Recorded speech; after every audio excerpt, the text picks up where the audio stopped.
Es importante, ¿verdad?, que sepan que, como se explicó en los emails y en las publicaciones que hicimos en las redes, nuestra invitada especial habla inglés, así que la reunión va a ser en inglés, pero sé que Alexis tiene muchísimas cosas muy buenas que nos va a decir y ustedes van a aprender muchísimo de la experiencia que ella tuvo en premedicina y ahora que está en escuela de medicina también. Andrea, cuando quieras, ¿ok? Sí, voy.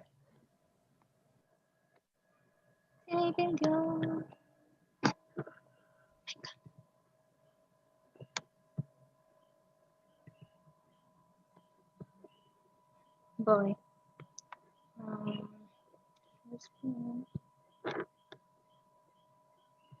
No sé por qué no me deja.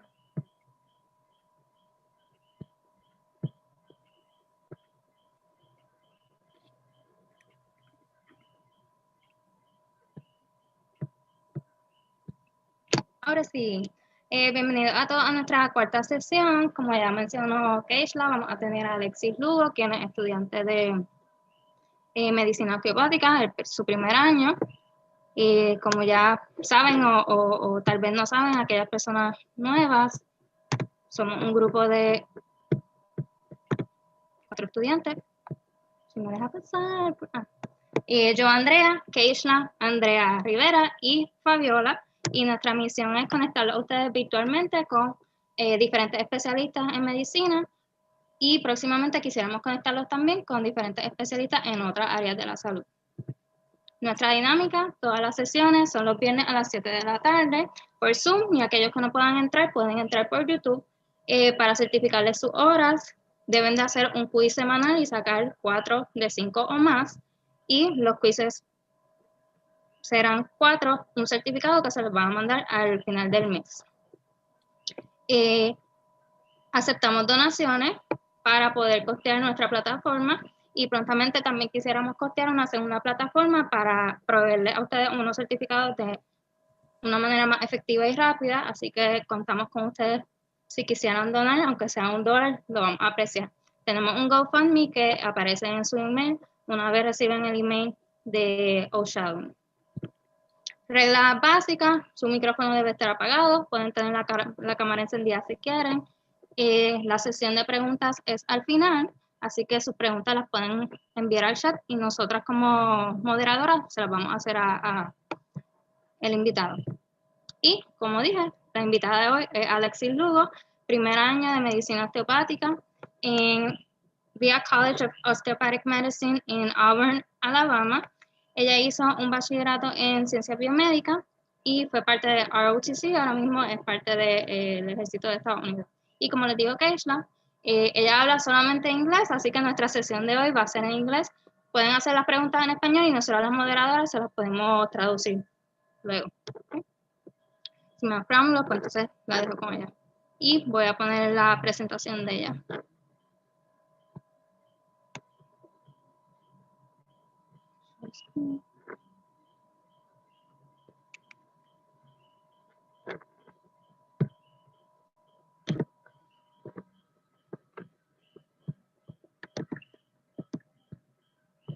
¿Sale? ¿O no se ve? No. Okay.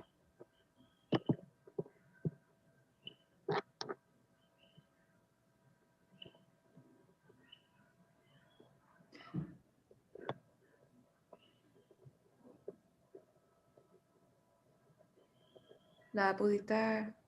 Sí. Es que la tenía abierta y como ahorita borramos todos los tabs, pues se borró. Pero ya está abriendo. Okay, so Alexis, Andrea is just looking for your presentation so that you can begin.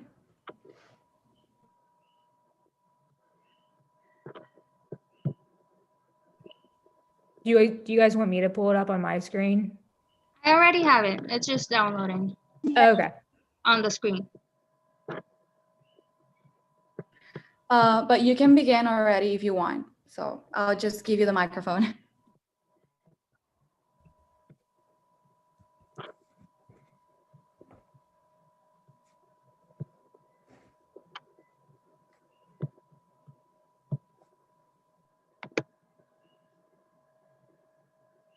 Can you guys see it? Not anymore. Maybe you should let Alexis screen share it. Sure. Alexis, you can do it because it started sharing and then it closed on me. So maybe it's just a presentation it doesn't want to open on my computer. It won't let me screen share on my end. It says it's disabled by the host. All right, so can you guys see it now? Yes. Yeah. Yay. All right, so it's all yours. Sorry for the time spent trying to do it.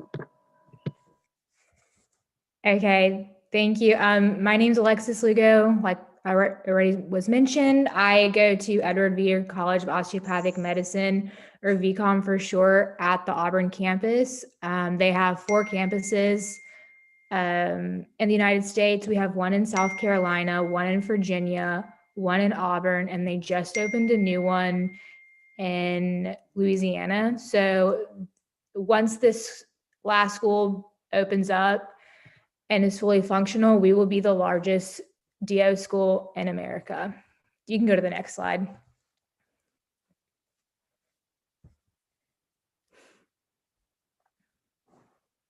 So a little bit about me. I attended Auburn University in Auburn, Alabama for my undergrad. Here's Auburn on the map. We're very close to Georgia. We're still very much in the South, so it's pretty warm if you guys want to stay in the warmer climate. My major is biomedical sciences. I'm not sure if you guys have that in Puerto Rico, but it's just a very broad science degree. So I took biology, organic chemistry, physics, anatomy, histology, microbiology, just basic fundamental sciences that you will need for medical school. And then my minor was military science, ROTC. If you're not familiar with that, that's Reserves Officers Training Corps, which helps you learn the fundamentals of the Army. And when you graduate, you'll commission into the United States military as a second lieutenant. If I did not go to medical school right now, I would be active duty serving in the military full time. I also did the honors college through Auburn University. So I took just the normal classes, like history and stuff like that, but I took the honors portion. So I got credit for that, and I used that as a tool to help me stand out on my applications. I also was a student ambassador for colleges of Science and Mathematics, COSAM, Office of Inclusion, Equity, and Diversity. And what I did there was I promoted STEM in small rural towns in Alabama. And for kids who did not see college as an option, we wanted to make them feel welcome in our Auburn family. And my family, my dad's side is from Ponce, Puerto Rico, and half of my family still lives in Puerto Rico today. You can go to the next slide. So a little bit about my pre-med journey. I always knew I wanted to be a doctor since I was 4, which kind of hindered me, I think, in the application process because a lot of my peers, they had some kind of story which inspired them to be a doctor, whether a loved one got sick or they got sick or they just had a phenomenal doctor growing up. So when someone asked me why I wanted to be a doctor, I never had a good answer for that. I just said, I always wanted to be a doctor. There's my answer. So that kind of hindered me, but also kind of helped me and motivated me to keep my eye on the prize. My pre-med advisor recommended my major for me. Going to school, I thought I wanted to major in math and just take the prereq science classes along the way. But my advisor recommended for me not to do this and to take biomedical sciences. And I'm so glad I listened to her because it really worked out for me in the long run, because that first semester of med school, you're going to hit the ground running. And I noticed that people who did not major in science, I think we had a couple English majors in my class, they really, really struggled because it was their first time seeing it. Whereas I, who saw it the second or third time, I did not struggle as much as they did. Like I said, I did ROTC in undergrad, which I think helped me stand out in the application process because not everyone did ROTC, and it shows that I can manage my time well, because a lot of my time was spent ROTC doing weekend activities or waking up early to work out. I took the MCAT 3 times, and I'll go more into this as we go further along, but just know that it's okay to take the test more than once. If you do bad the first time or not as well as you had hoped, it's okay to take it again. It's not going to look bad on you. I know a lot of people think that if you take it more than once, it's going to hurt you, but that's oftentimes not the case. I worked as a scribe in the emergency room in Montgomery, Alabama, which is the capital of Alabama. So I saw a lot of traumas on a day-to-day basis, which is not the norm for every emergency room. But with this experience, I really learned how to handle a traumatic experience where someone comes in with a gunshot wound or a stabbing or anything like that. I gained medical terminology, and I learned how to build a relationship with the doctors, and I can see that one-on-one patient-doctor relationship. I also shadowed abroad in Spain after my freshman year of undergrad. I did this through a company called the Atlantis Project, and I know they have different sites globally. So I know you probably would like to go to a Spanish-speaking country, but they also have, I think they have some in like South America and Latin America. And I also got a few rejection letters along the way. So just know that if you get that first hard no from a school, just don't give up and keep your eye on your dream. Next slide. So a big thing they wanted me to talk about tonight was DO versus MD. So I know a lot of you guys are not familiar with the difference. And I was not familiar with the difference until I started undergrad in Alabama. They're really big in the Southeast, I've noticed. So a DO is a doctor of osteopathic medicine. Osteo means bone, so it's the study of bones. We take an osteo approach to care, where a MD, a medicine doctor, takes an allopathic approach to care.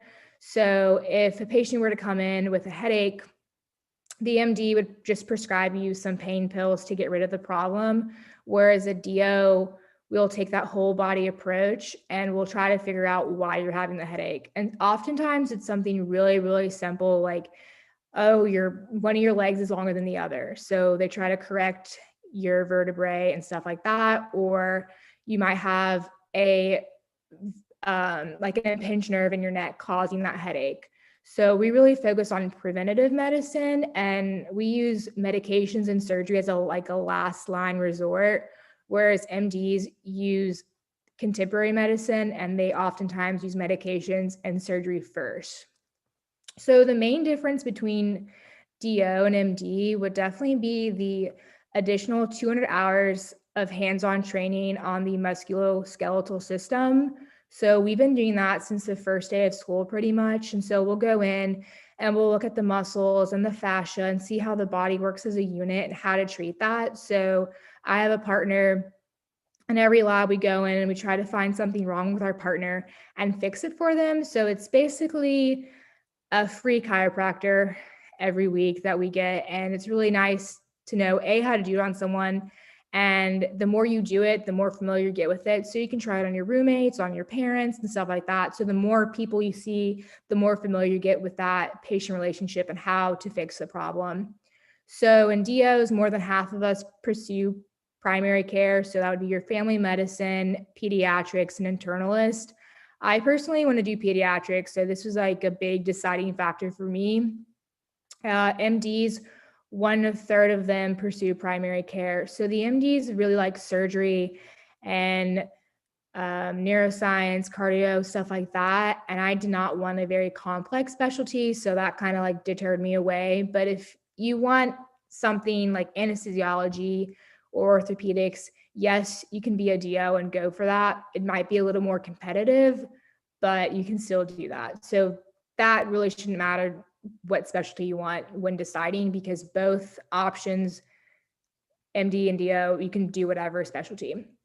So as far as boards are concerned, they just now changed it in the last couple of years. So I'm not 100% sure on how board exams work, but I do know I have to take the comprehensive osteopathic medical licensing exam, which is the COMLEX for short. There's 2 parts for that. So part 1, I will take the summer after my second year. So I will take that in 2022. And then part 2, I'll take in 2023 after my third year. And part 2 is a written exam and a practical. So you'll be giving a fake patient and you have to figure out what's wrong with them and treat them. And the second half of our boards is the US medical licensing exam. So both MDs and DOs take that. So when we apply to residency, we can use that US MLE score as a toolbox. So that's how they kind of use that as a baseline to compare DOs and MDs. So when a DO wants to apply to an MD dominant specialty, they can look at the US MLE. You can go to the next slide. So the MCAT is the medical college admission test. I took the MCAT 3 times. My goal was to get a 500, which is the 50th percentile or the average for the exam.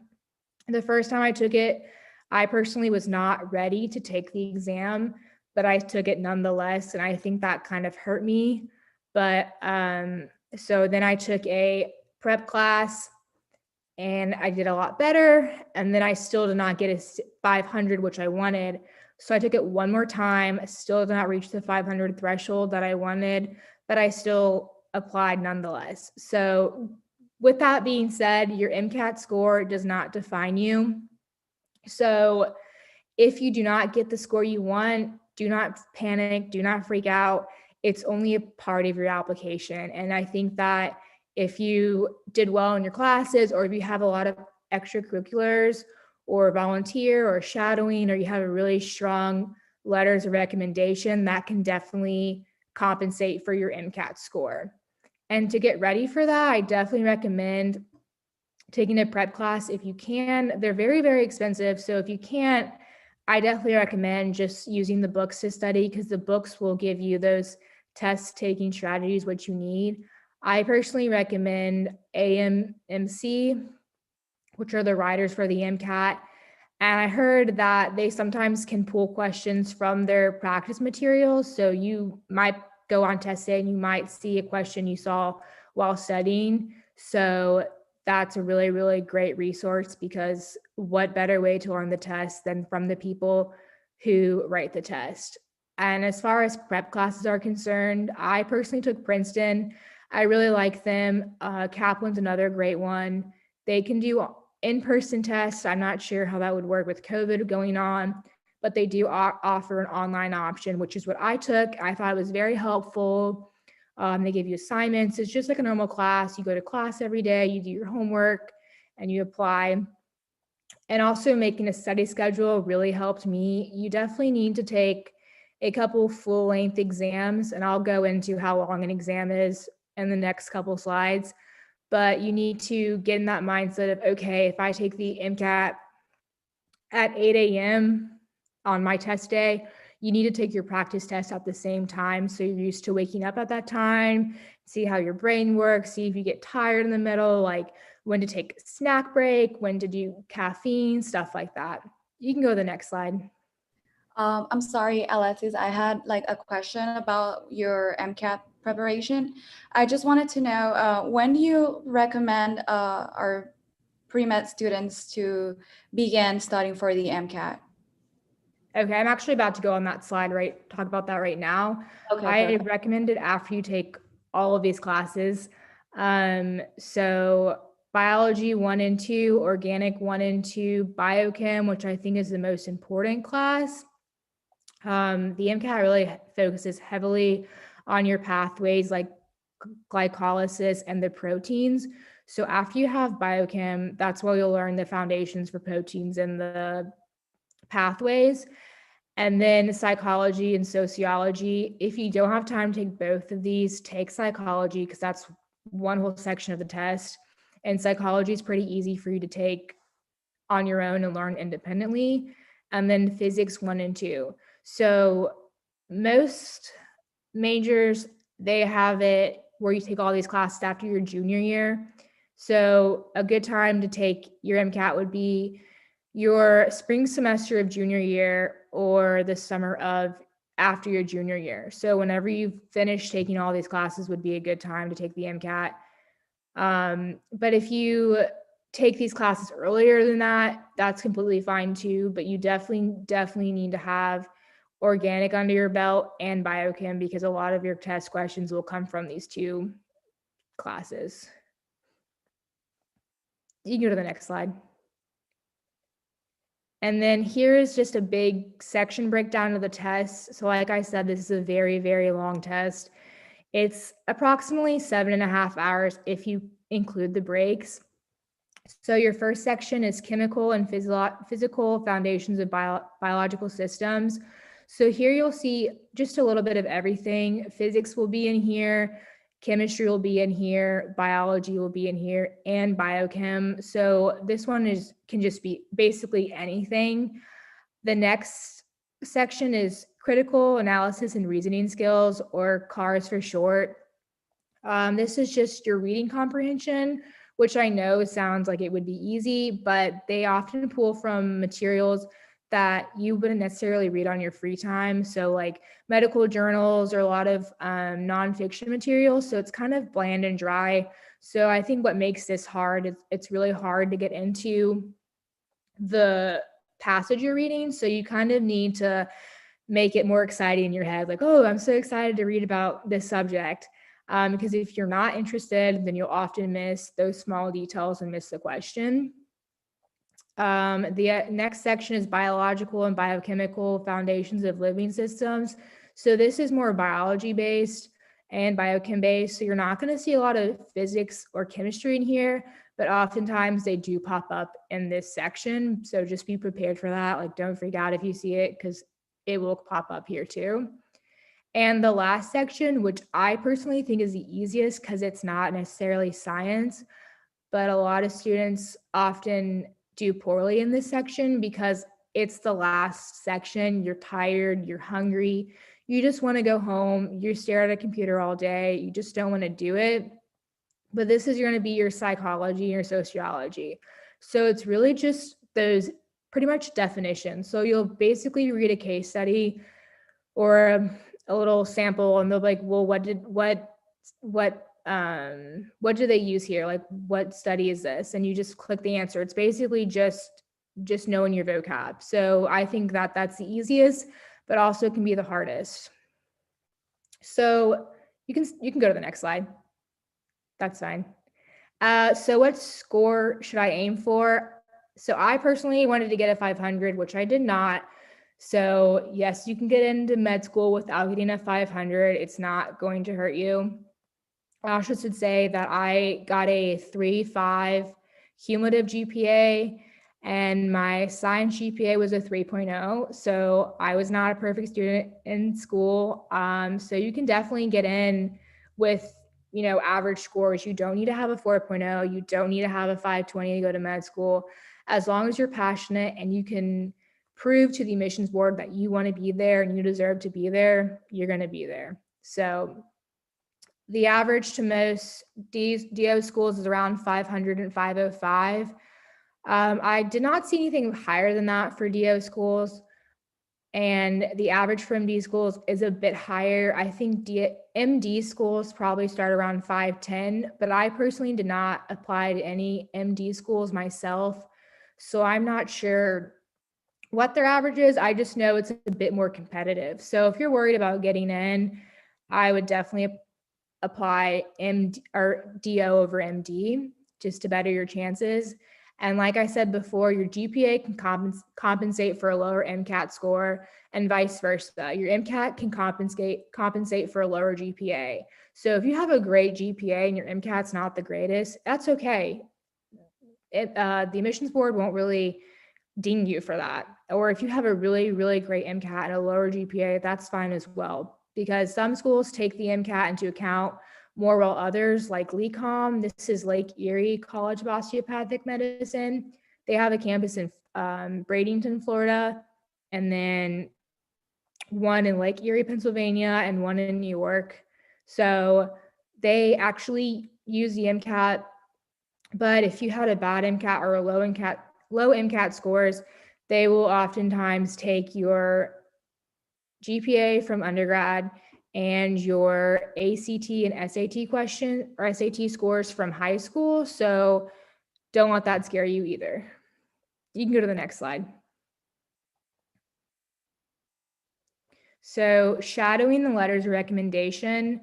Shadowing is not necessarily required to apply. You do not have to shadow, but shadowing is a really good idea to get a feel for if you actually want to go into medicine, because when you go to the doctor, you only see them for about 5 minutes. You don't really know what they do day to day after they see their patients, like writing their notes and stuff like that. So this allows you to see what a doctor does behind the scenes. And shadowing allows you to make those connections to get your letters of recommendations for medical school. And if you want to apply to a DO school, some DO schools require DO letters and they will not accept MD letters.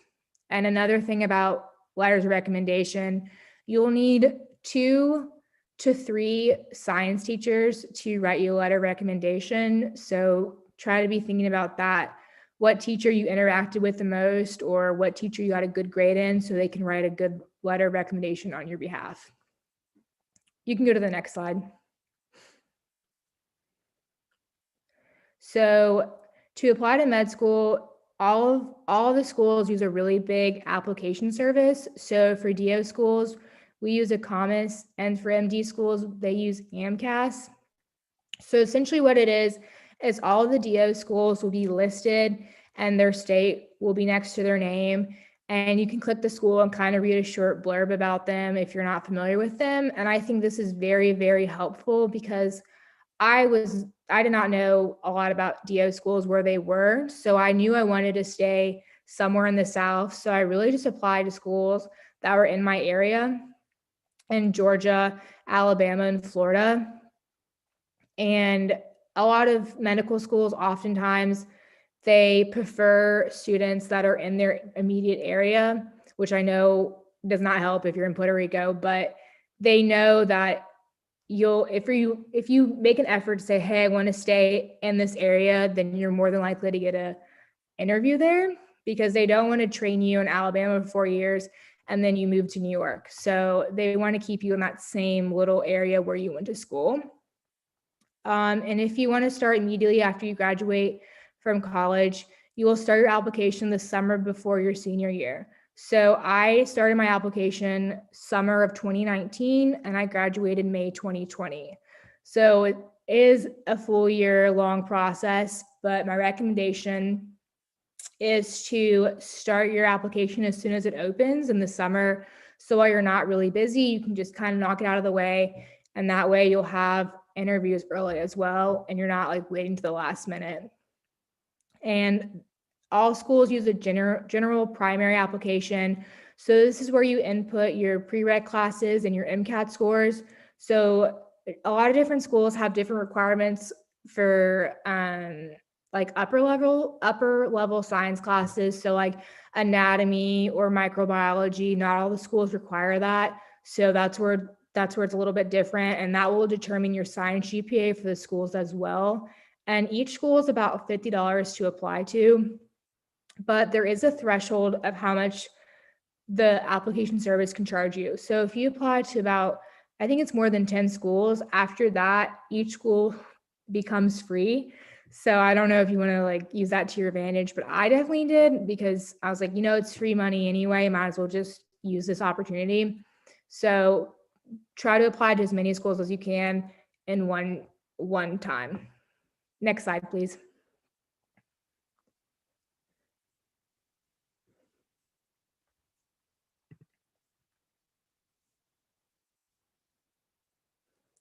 So I submitted my primary application. What's next?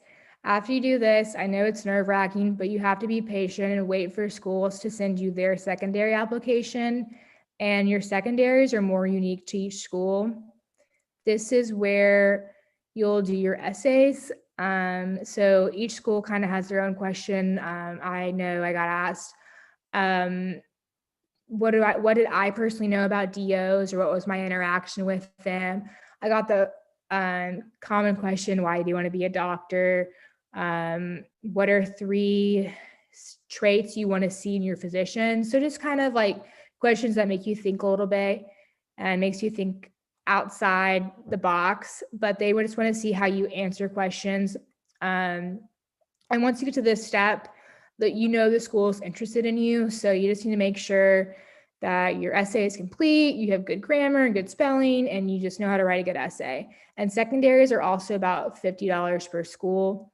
After your secondaries are submitted and you pay the money, that's when they'll review your secondary and decide if they want to give you an interview or not. You can go to the next slide. So I included this quote, follow your passion and success will follow you, because I think this is very true regarding medicine and just in life in general. Find your passion before you apply. Admissions would much rather hear you speak about your passions, hobbies, extracurriculars, rather than something you had to do. So I personally had to do research for my major, and I do not like research at all. So if they were to ask me something about research, I would just give them a dry answer. So you need to have something on your application that you really like to talk about. So I really like the Army, and I'm really big into running. So that kind of gave me something to talk about with my interviewers. I interviewed at 2 schools. One of them was, because of COVID, just a recorded video type thing, and the other one was in person. And your interview is just a conversation. It's nothing too intimidating, but if you can find something that you can really, really talk about, and you're comfortable and you're relaxed, they can see that. So they'll ask you something that you really like to calm your nerves, and then get into the hard stuff. And also, when you find your passion, whether it's working out or baking or something, try to set aside time for things you enjoy in undergrad and in medical school as well. You're not a robot. You don't have to study all the time, and you need to have a little bit of fun. I think that having just a little bit of fun and doing something you enjoy can put you in the right mindset to study and to succeed. You can go to the next slide. So this slide looks a little busy, but I'll go through it. I'll start with the picture first. So for gentlemen, it's really important to have a trimmed haircut, clean shave. And for ladies, it's really important to have your hair out of your face. You're not touching it all the time. Warm smile. You need to portray that you're confident. You need to be in formal dress. It doesn't have to be anything expensive. I actually got my interview suit from Goodwill. So you don't need to spend a lot of money. Just make sure that you feel confident in the outfit and it fits you properly. So yes, you can go to Goodwill, but maybe if it's too big or too long, get it altered so it fits you properly. A firm handshake can really portray confidence as well, and correct body posture. So you need to be sitting upright and just portray that you're confident, you want to be there, and they'll definitely notice that as well.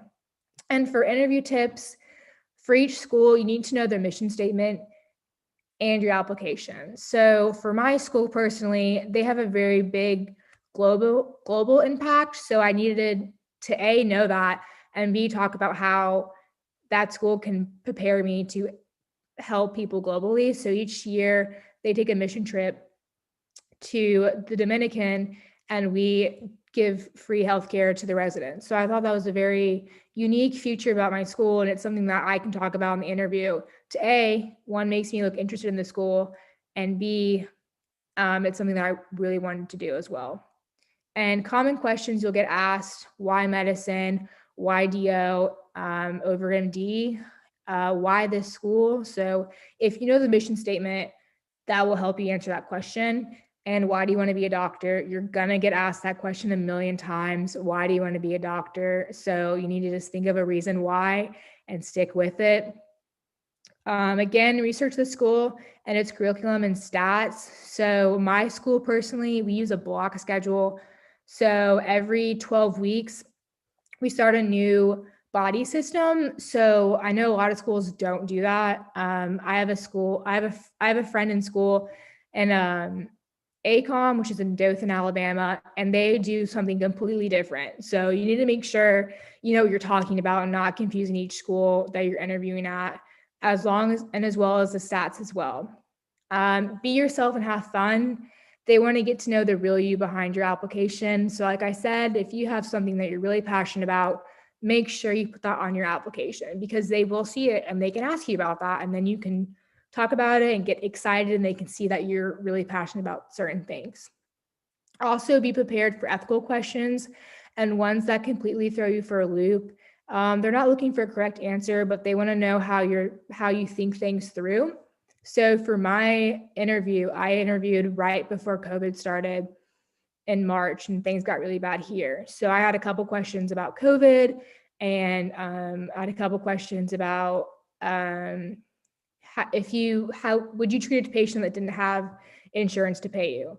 And I was like, yeah, I would definitely treat a patient. I'm not here for the money. I just want to help people. That's not a deciding factor for me. So they just want to see what your thought process is, your morals, and where you stand. And you also don't have to rush to answer their questions. You can think things through and how you want to answer it properly. Sometimes a well thought out answer is better than some blurted nonsense, which is 100% true. And if they're interviewing you, then that means you're 100% qualified to be in their program. So don't think that, oh, someone else is here and they have much better scores than me in GPA. No, you guys are both there. If you're there, they want you there. You're there for a reason. So you need to keep that in mind. You can go to the next slide. And then paying for medical school. So you're going to have lots and lots of loans. My school is private, so it's kind of on the expensive side. I pay $50,000 a year for my tuition alone. So you can make your loans private or government. If you took out loans in your undergrad, you might have to do private loans. I did not take out loans undergrad, so I opted out for government because the interest rate is just a little bit lower. And while you're taking out these loans, make sure you take out enough for your living expenses. Oftentimes, students will just take out the tuition and then they realize, oh, I don't have money to pay rent this month. You will not have time to work in medical school, so you need to make sure that you, stay on a budget, and you know how much to take out each semester, and need to live within your budget. So you can't go crazy, you can't be buying everything. And there also are programs to help you pay off your loans. So the US military, which is the option I'm going to. And another option is the National Health Service Corps. So this is a program where you just work in a rural area for 2 to 3 years, and they'll pay up to $150,000 of your loans. And a rural area is just a small town, normally in the South, normally in Alabama, Tennessee, Kentucky, places like that, where there's oftentimes not enough healthcare providers. So you just work there for a couple of years and all your loans are just magically waived. So that's another good option if you're too worried about paying your loans back. Next slide. And then I included just a schedule from my school. So this is just a typical day in my life. So I'll go through Thursday, October 29th. So normally we have lectures in the morning from 8 to 12. We always have an hour lunch break. And then we have our labs in the afternoon. So on Thursday, we had an anatomy lab. So my school, we have cadavers. And so we just go in for an hour and we work on the lab. So we did our wrist and the hand. So whatever muscle we're exposing in the wrist and hand that day, we'll do. And then the next group will come in and finish behind us, so on and so forth. So we have 8 people to 1 cadaver. And then on Tuesday of that week, I had a OMM lab, which is osteopathic manipulative medicine. So we learned about the elbow, the forearm, the wrist, and the hand. And we know how to do a physical exam on that area and how to do like range of motion, diagnosing what's wrong, like if your elbow is dislocated and how to treat that. So that's just a day-to-day schedule. And then for the second year, it's kind of flip-flop. So in the morning, you'll do your labs, and in the afternoon, you'll have class. Next slide, please. So what have I learned so far in medical school? So like I said before, my school uses a block system. We have 4 blocks a year. So we'll have 8 blocks total. And then my 3rd and 4th year are going to be rotations. So your 3rd year will be pretty much every specialty. And then your 4th year, you get to pick what you want. So that's how you kind of narrow down what you want to specialize in after graduation. So my first block, which I just finished up in October, we did immunology, biochem, histology, anatomy. So these were just very general, broad science classes that I've seen before in undergrad. So this is where my major really helped me out. I've seen most of these things before, so I wasn't too worried about it. I think that was a really good way to get your toes in the water and get you exposed to how rigorous medical school is. And so our next 5 blocks are going to be organ system based. So right now we're doing musculoskeletal, so all your muscles, nerves, and arteries. And we're learning that in the classroom with anatomy, knowing the muscles, and whatever clinical diseases are with that system. So osteoarthritis, rheumatoid arthritis, joint infections, stuff like that. And then the next couple of blocks are going to be neuro. And then with the blocks too, you're doing the dissection on the cadaver. So next block, I'll be doing a dissection of the brain, cardio, gastrointestinal and renal, reproductive and endocrine. And then the last block is dermatologic, hemostatic, and lymphatic. Next slide, please. And then do you guys have any questions for me? I'll look in the chat first. Okay. Does ACOMAS have something like the fee assistance program that AMAC has? Yes, ACOMAS does have the fee assistance program. I'm not 100% sure how it works, but I do know that you can go through ACOMAS to get that set up, or you can go school to school and email their admissions and they'll work that out for you. What tips can you give to get the letters of recommendation in these COVID situations? It's a great question. Yes, it's very hard with COVID, finding doctors to shadow.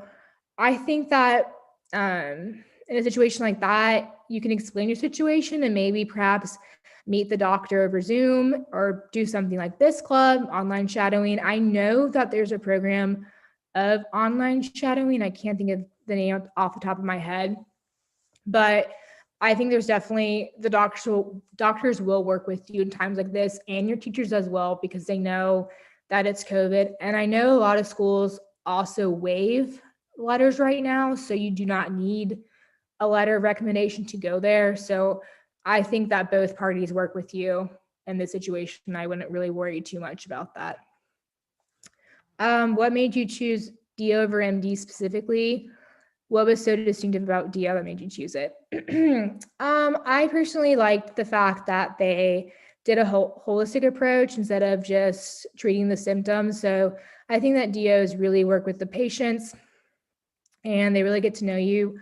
What really made me change my mind, I dislocated my shoulder really, really bad a couple of years ago, and I went to a DO doctor and he just popped my shoulder right into place and helped me automatically. I didn't need any medication. And I feel that if I went to an MD, they probably would have prescribed me like narcotics or like nerve blockers, which I didn't need. I just needed my shoulder to be proper in place. So I think that really, really helped me.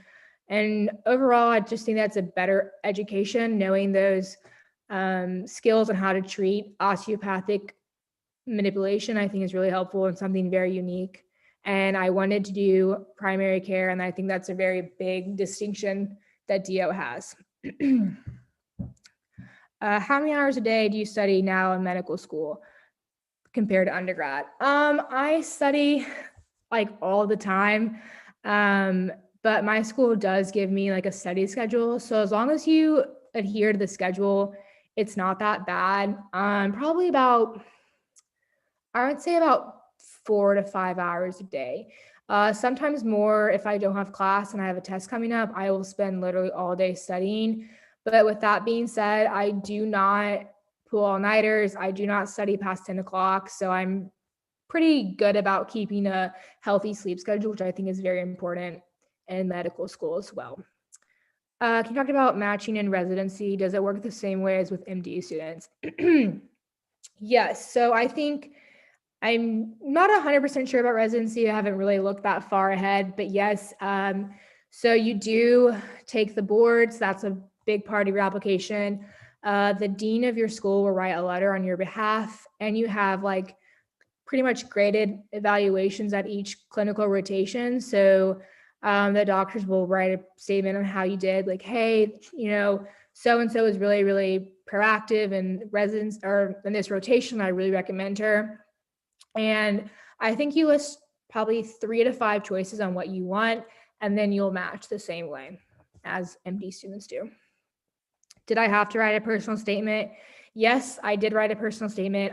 That will go in your primary application through the application services, and you can have the same personal statement for DO and MD. They don't have to be like specific. It's your personal statement is your story, so you can write it however you like. What is your take on C's and W's on transcripts? Would you recommend a student choose between a C or withdrawal while taking your? All right. Yeah, I guess I didn't really talk about this, but I did have a couple C's in undergrad. I want to say 4 C's, maybe 4 or 5. I'm not 100% sure. Kind of forgot. So don't let a C like make you freak out. You're allowed to have a C. I know people have gotten to medical school with a D on their transcript. So a C is not the end of the world. I got C's in OChem, and I know that's both my OChem classes. So I know that's a really big prereq. So it brought my GPA down a lot, but I wouldn't really worry too much. As far as between the C or withdrawal, I'd probably take if you're able to take the class again and do better, I would take the withdrawal and take it again. But if it's something where it's a class where it's not as important, maybe like anatomy or something, I would just take the C. But if it's something where you can take it again and it's a prereq and it's a major prereq, I would withdraw and take it again. And it won't hurt you. Withdrawals kind of go away once you take it the second time. So don't let that deter you. Does anyone know if here in Puerto Rico there are doctors working in osteopathic medicine? So we talked about this before the meeting started. I don't think there's any osteopathic doctors in Puerto Rico, but I'm pretty sure for DOs, I think that you can work anywhere in the United States. So I think that would include Puerto Rico. I just think that they don't know that they can work in Puerto Rico. But I think the licensing works everywhere in the United States. So Alexis, I had a question regarding where you can practice medicine as a DO. I know that in all states of United States, right? Yeah, I'm pretty sure it's all of United States. And then I think you have to take a state one as well, but I think your license is just a general 50 states. So that would include Puerto Rico.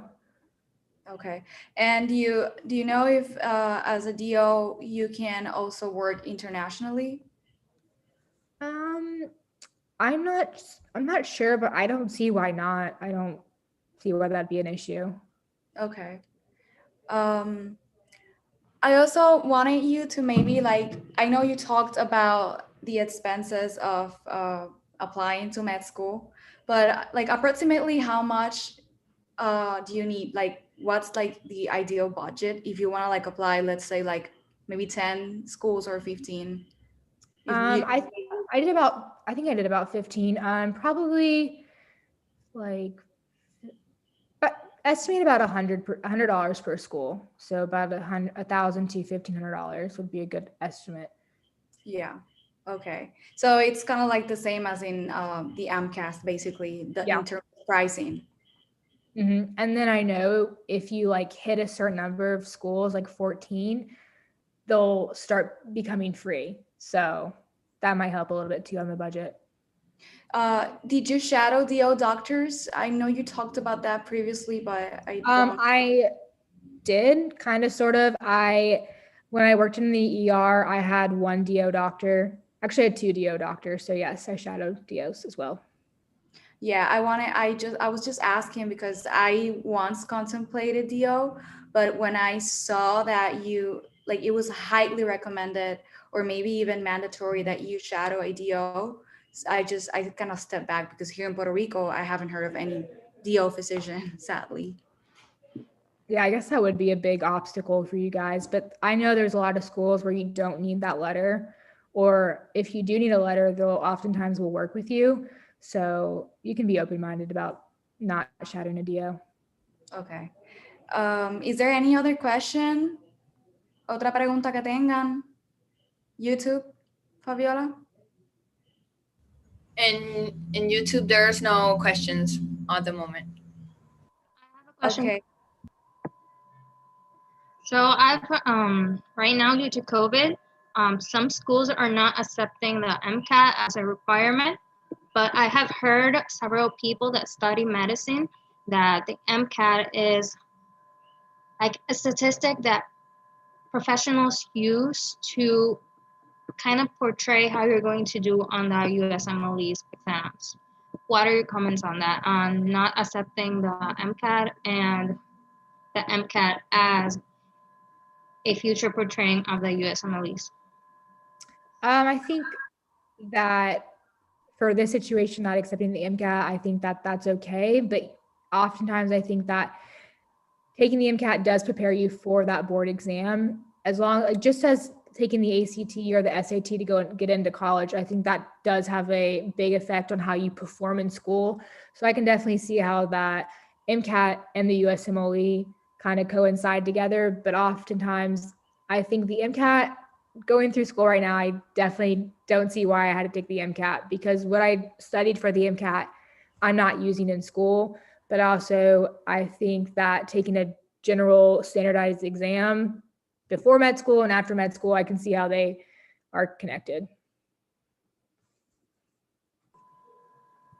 All right, so if anybody wants to write another question, go ahead on the chat. Or if you have any other comments on tips, maybe. I just want to say good luck to everyone. It's a big process to apply to med school, but just take it day by day, be patient, be open-minded, and just look forward to your future as a doctor. Okay, so Alexis, from part of the O-Shadowing team, we would like to thank you for your time and for you sharing your experiences. Y a nuestros espectadores, muchas gracias por acompañarnos en la noche de hoy y por apoyarnos. Esperamos verlos en la próxima sesión. Recuerden que mañana cierra el quiz de la sesión pasada y luego de las 5 vamos a estar abriendo el quiz de la sesión de hoy. Así que pendiente a eso y pues nada, buenas noches. Okay, thank you everybody. Gracias a todo el mundo. Alexis, thank you so much for being here with us today. I know that all of your advices really helped every pre-med student that was here tonight. Well, thank you. Good night. Good night.